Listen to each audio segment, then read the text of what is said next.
ওম শান্তি।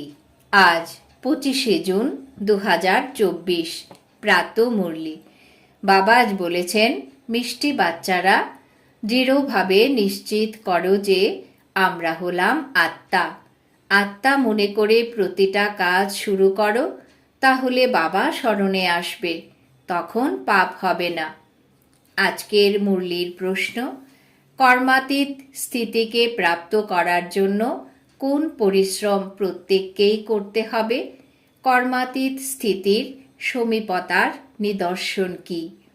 উত্তর, কর্মাতীত হওয়ার জন্য স্মরণের বলের দ্বারা নিজের কর্মেন্দ্রিয়গুলিকে বশে করার পরিশ্রম করো। এই অভ্যাস করো যে আমি হলাম নিরাকার আত্মা, নিরাকার বাবার সন্তান। সব কর্মেন্দ্রিয় নিরাকারী হয়ে যাবে।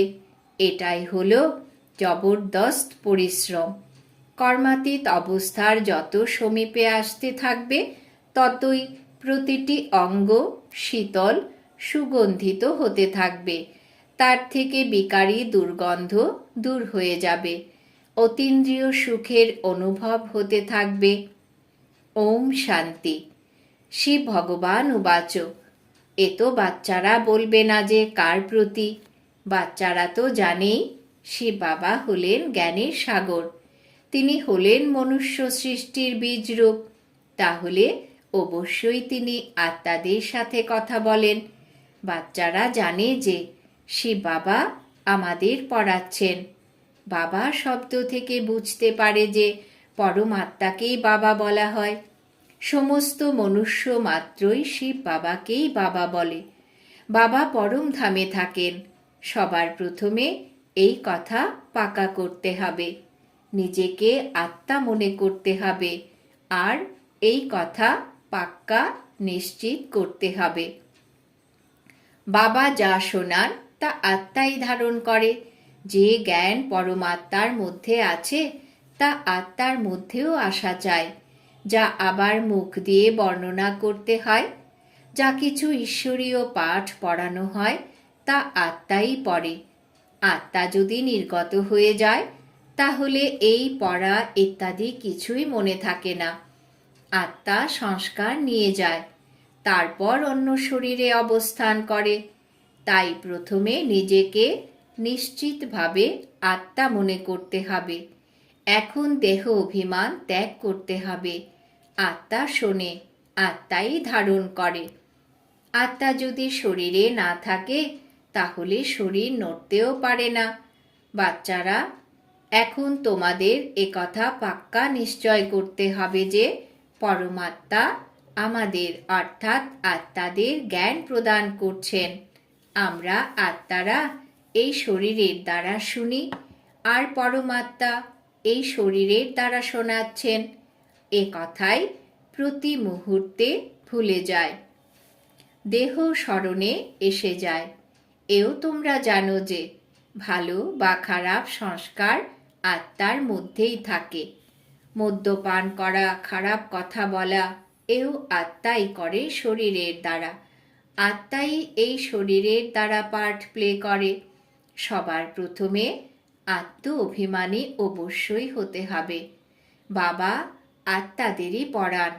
আত্মাই এরপর এই জ্ঞান সঙ্গে করে নিয়ে যাবে। যেমন ওখানে পরমাত্মা জ্ঞান সহ থাকেন, তেমনি তোমরা আত্মারাও আবার এই জ্ঞান সঙ্গে করেই নিয়ে যাবে। বাচ্চারা, আমি তোমাদের এই জ্ঞানের সঙ্গেই নিয়ে যাই। তারপর আত্মারা তোমাদের আবার পার্টে আসতে হবে। তোমাদের পার্ট হলো নূতন দুনিয়ার প্রালব্ধ ভোগ করা। জ্ঞান ভুলে যায়। এ সমস্তই খুব ভালোভাবে ধারণ করতে হবে। সবার প্রথমে এ কথা খুব ভালোভাবে পাকা করতে হবে যে আমি আত্মা। অনেকেই আছে যারা এই কথা ভুলে যায়। নিজেকে খুবই পরিশ্রম করতে হবে। বিশ্বের মালিক হতে হলে পরিশ্রম ছাড়া হবেই না। প্রতি মুহূর্তে এই পয়েন্টসই ভুলে যায়, কেননা এ হলো নতুন নলেজ। যখন নিজেকে আত্মা ভুলে গিয়ে দেহ অভিমানে চলে আসে, তখন কিছু না কিছু পাপ হয়েই যায়। দেহি অভিমানী হলে কখনোই পাপ হবে না, তখন পাপ মুক্ত হবে। এরপর অর্ধেক কল্প কোনো পাপ হবে না। তাই কথা নিশ্চিত রাখতে হবে যে দেহ নয়, আমি আত্মাই পড়ি। পূর্বে এই দেহের মানুষের মত পাওয়া যেত, এখন বাবা শ্রীমত দিচ্ছেন। এ হলো নতুন দুনিয়ার সম্পূর্ণ নতুন নলেজ।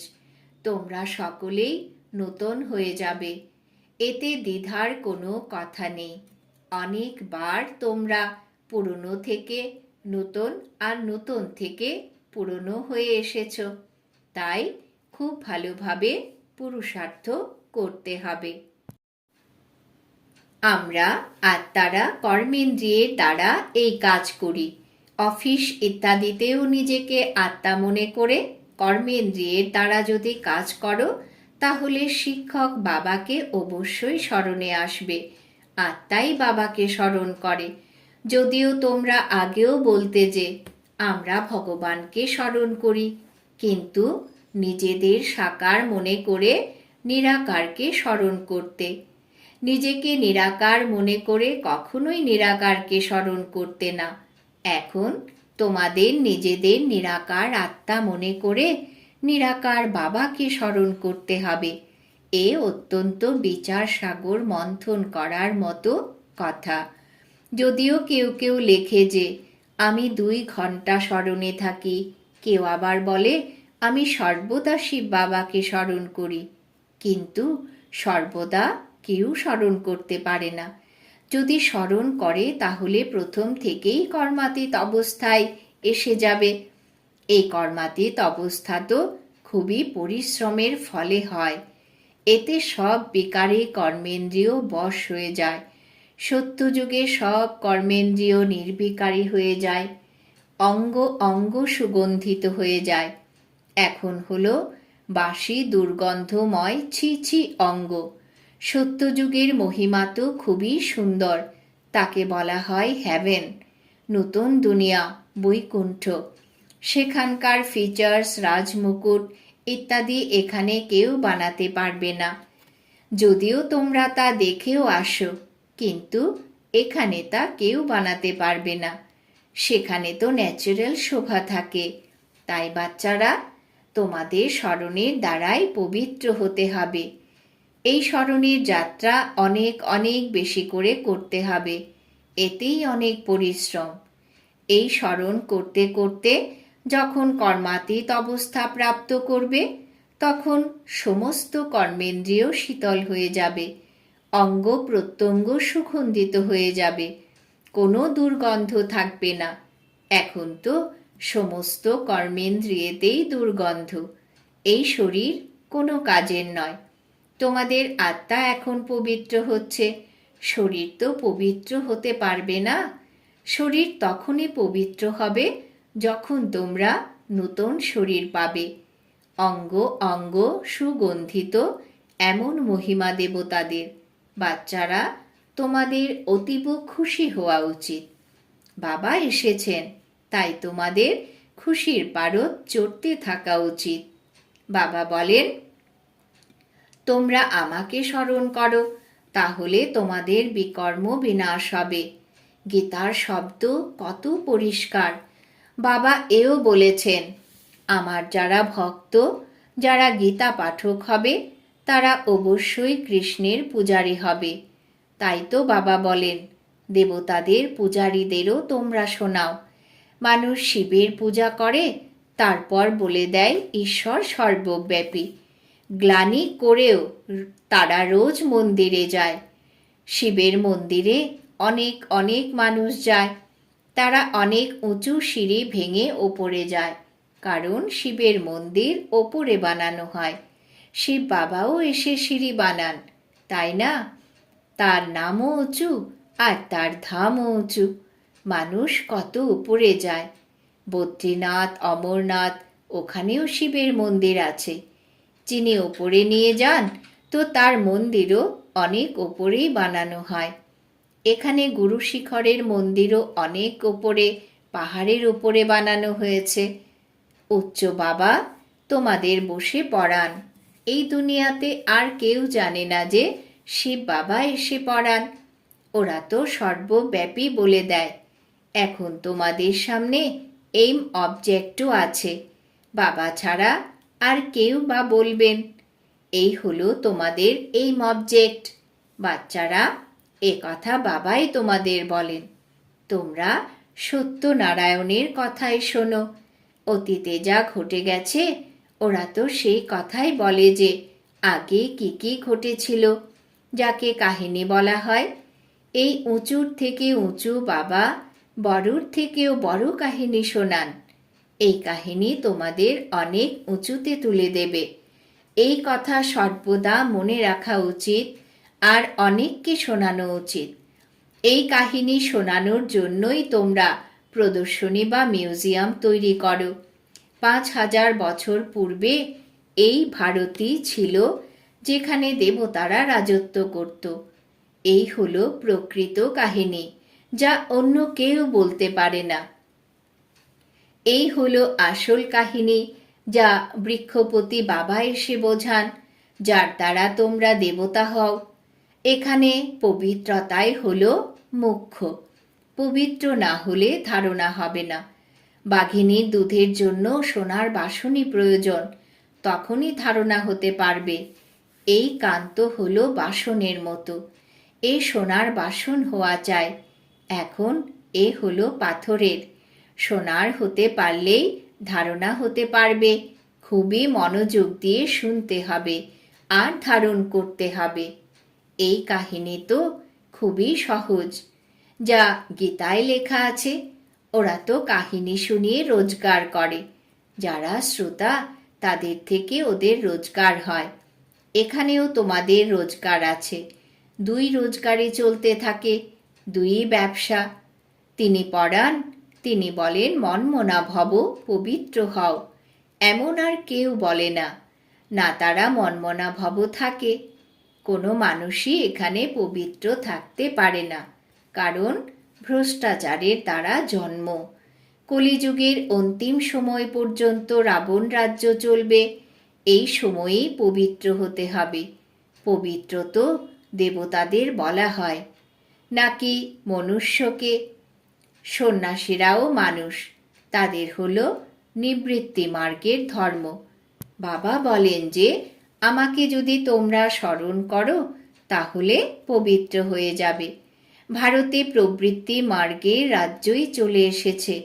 নিবৃত্তি মার্গের লোকেদের সঙ্গে তোমাদের কোনো সম্পর্ক নেই। এখানে তো স্ত্রী পুরুষ উভয়কেই পবিত্র হতে হবে। গাড়ির 2 চাকায় যদি চলে ঠিক, তাহলে ঝগড়া লেগে যায়। ঠিক পবিত্রতা নিয়েই ঝগড়া চলতে থাকে।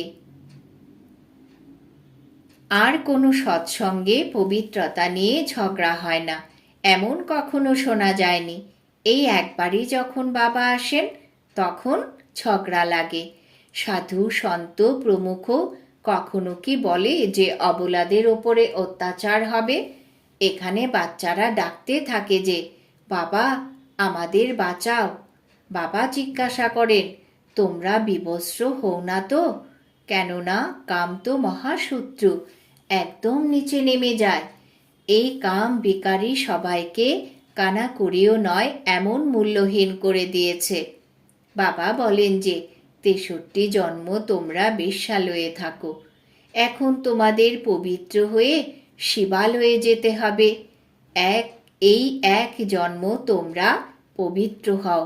শিব বাবাকে স্মরণ করলে তোমরা শিবালয়ে স্বর্গে যেতে পারবে।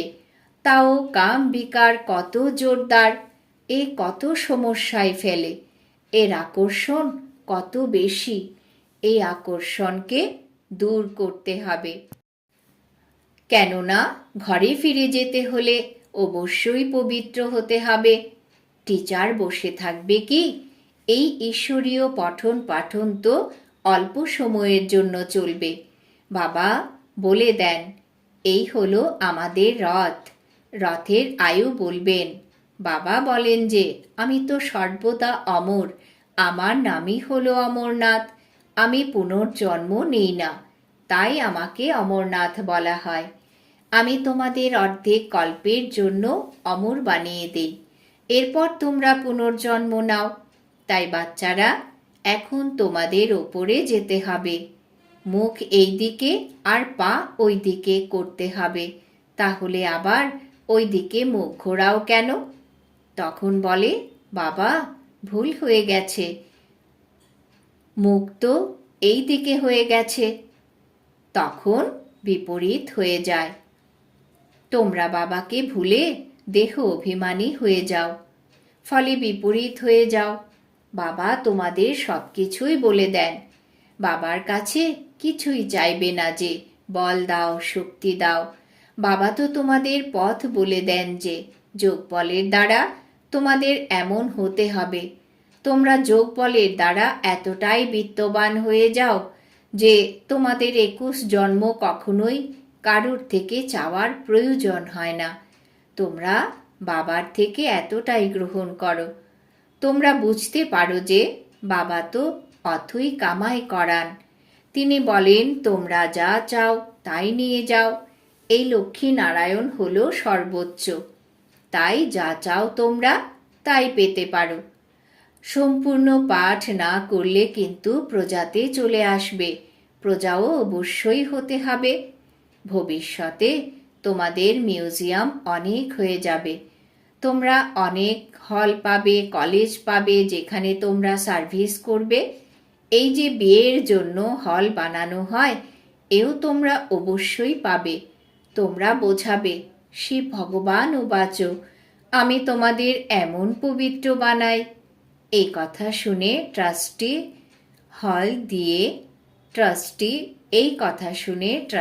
হল দিয়ে দেবে। তোমরা বলো, ভগবান উবাচ, কাম হলো মহাশত্রু, যাতে তোমরা দুঃখ পেয়ে এসেছ। এখন তোমাদের পবিত্র হয়ে পবিত্র দুনিয়ায় যেতে হবে। তোমরা হল পেতেই থাকবে। তখন বলবে, অনেক দেরি হয়ে গেল। বাবা বলেন, আমি কি এমনিতে কিছু নেব?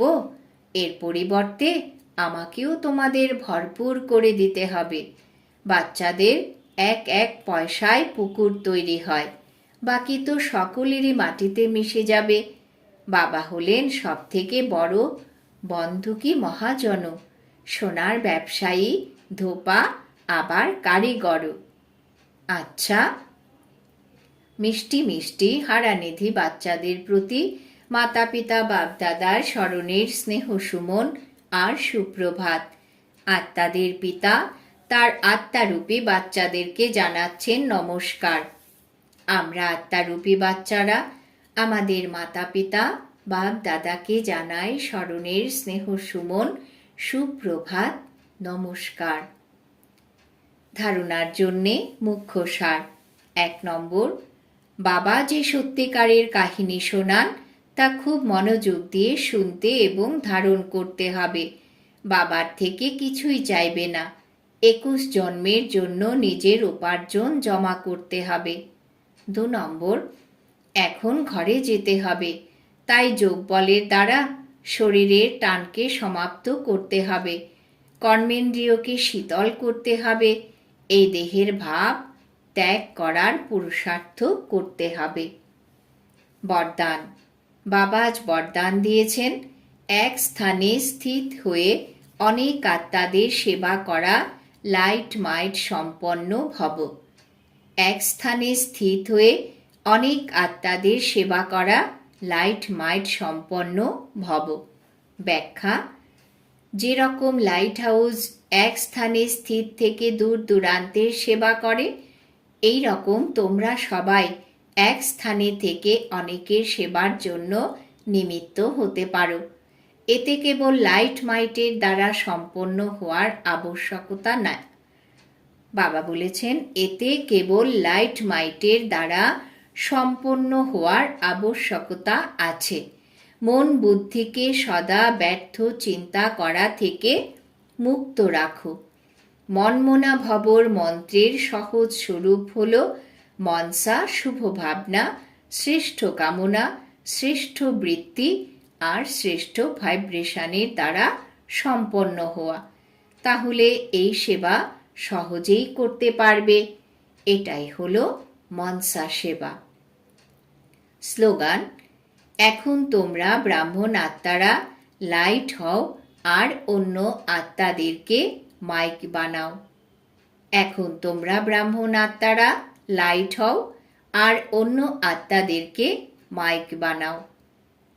আজকের সমান আমি লাইট মাইট সম্পন্ন আত্মা।